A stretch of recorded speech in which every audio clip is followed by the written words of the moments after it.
Oi, gente. E Oi. tudo bom? Quem quer começar?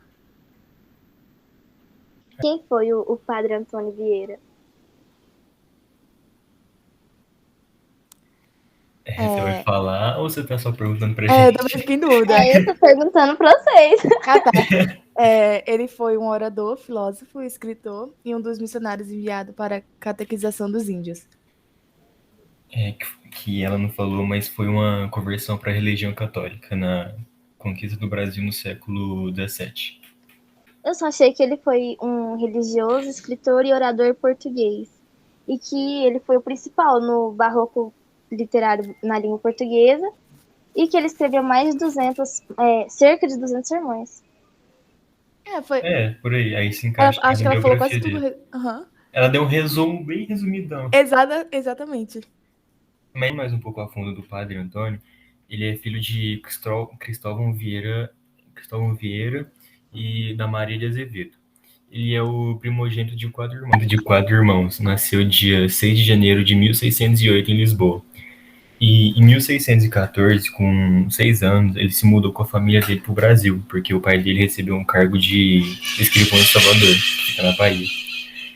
Ele destacou-se também como um brilhantismo no colégio dos jesuítas em Salvador, e ali ele despertou uma vocação religiosa. Ele estudou línguas, filosofia, teologia, retórica e dialética, tornando-se um dos mais importantes portugueses oradores da época dele. Aí ele foi um dos jesuítas da Companhia de Jesus, Ordem de Jesuítas. E no Brasil ele trabalhou como professor no Colégio de Jesuítas, na cidade de Olinda. Ademais, presenciou a invasão holandesa no Brasil a partir de 1624. E aí, por volta de 1640, a pedido do rei João IV, retorna a Portugal, destacando-se com suas pregações e sermões, os quais atraíam milhares de pessoas. Por outro lado, vista sua influência política em Portugal, foi ameaçado a ser expulso da ordem jesuítas. Assim, foi nomeado por Dom João IV pregador régio. Defendia os direitos dos judeus e dos cristãos novos e pregava a volta deles para Portugal, o país que expulsou os católicos. Não, o país que era católico, que expulsou eles.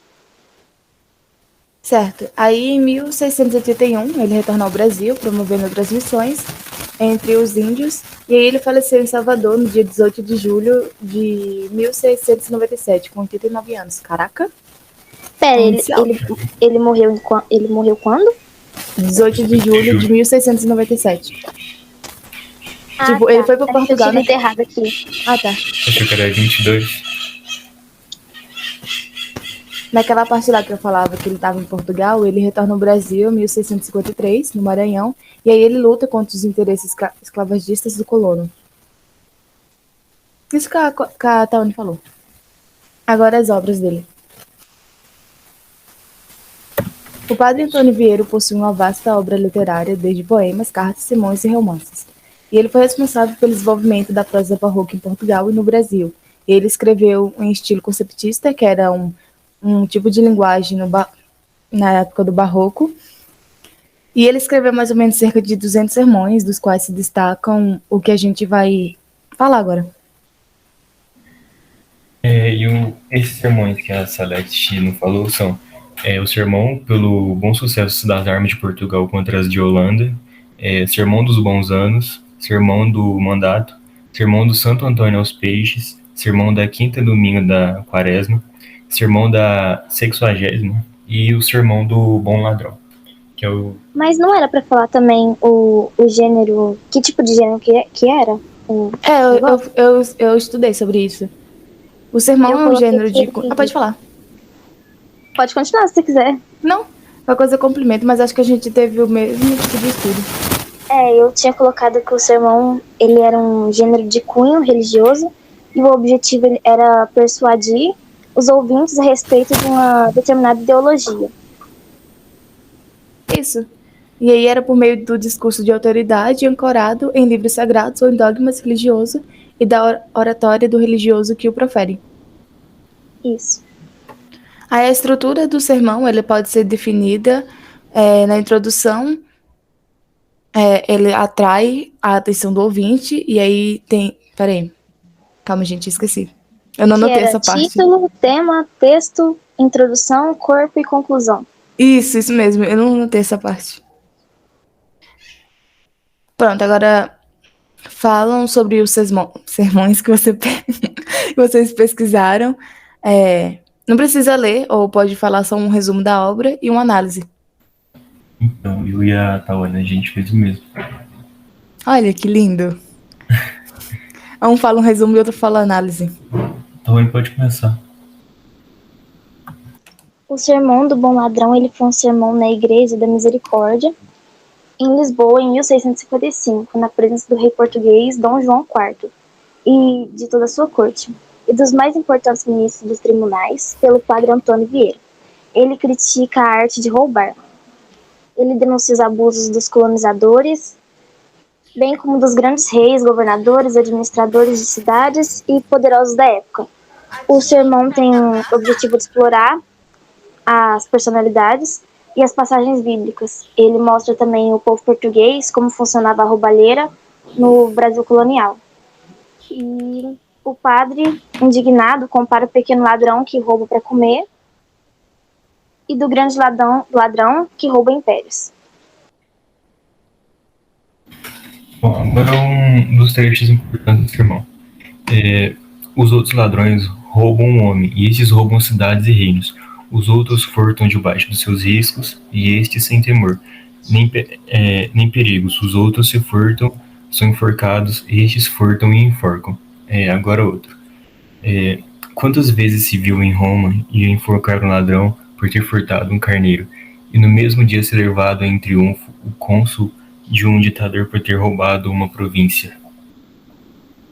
E esses são um dos trechos mais importantes desse sermão. Aí a Celeste vai falar o que ela fez agora, que foi o da 60ª, não foi? Isso. O sermão da 60ª, ele foi o mais famoso do padre Antônio, e ele é dividido em 10 partes e é escrito a modo conceptista do barroco, em que há um privilégio e o jogo de ideias. E a temática do texto gira em torno da importância de pregar a palavra de Deus, utilizada por ele no sentido metafórico, de semear, que por sua vez deve ser sentida para que não seja um conteúdo vazio. Aqui eu achei a obra muito grande para ler, então eu fiz meio que um resumo e pesquisei também um resumo para poder entender melhor. O negócio é muito grande mesmo, o texto. Uhum. Então, na hora que eu vi, eu falei assim, meu Deus, vou ter que ler isso tudo? Pois é. Eu achei melhor o resumo. Eu li e depois eu fui atrás do resumo. E como que é esse resumo? Vou falar, se você tiver calma. Tô calmo, que você demorou pra falar. É porque eu tava lendo aqui as minhas anotações. Tá, então, de temática religiosa, o Sermão da 60ª é uma prosa sacra que tem o intuito de convencer as pessoas a se converterem à religião católica.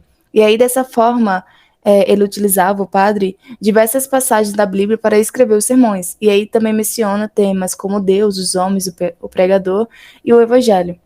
Assim, ele tenta mostrar que a culpa é do pregador e da variedade de sua doutrina. E ele critica também outros pregadores e a ineficácia de seus discursos. Em resumo, o Sermão da 60ª foca na própria forma de fazer sermões.